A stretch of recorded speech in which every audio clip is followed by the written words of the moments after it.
Hi guys, get ready with me bago matulog. Yan ang gamit ko. Boss Beauty Facial Wash ni Boss Beauty. Maganda yan guys. Nakakakinis siya ng muka. Kahit na meron ako maraming pimples dahil nga, marami tayong sa init ng panahon na may tutubo ang pimples. Dahan-dahan mo lang ilather sa iyong kamay at lagay mo sa muka.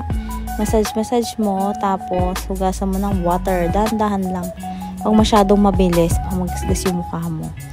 Ayan, tapos tutuyuin mo lang siya ng air dry. Ayan, tapos gagamit tayo ng facial cleanser by YOU. Nagpalit muna ako ng facial cleanser kasi ang dami kong tigyawat.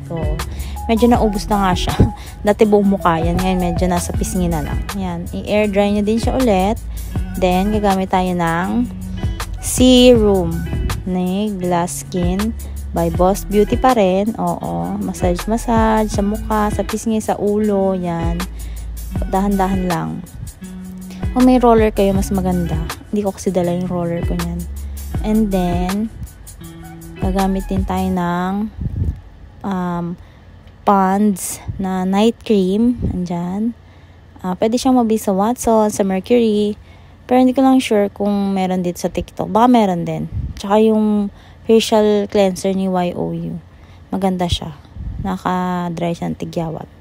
Yan. Thanks for watching. Yan. Maganda tayo bago matulog. Charot.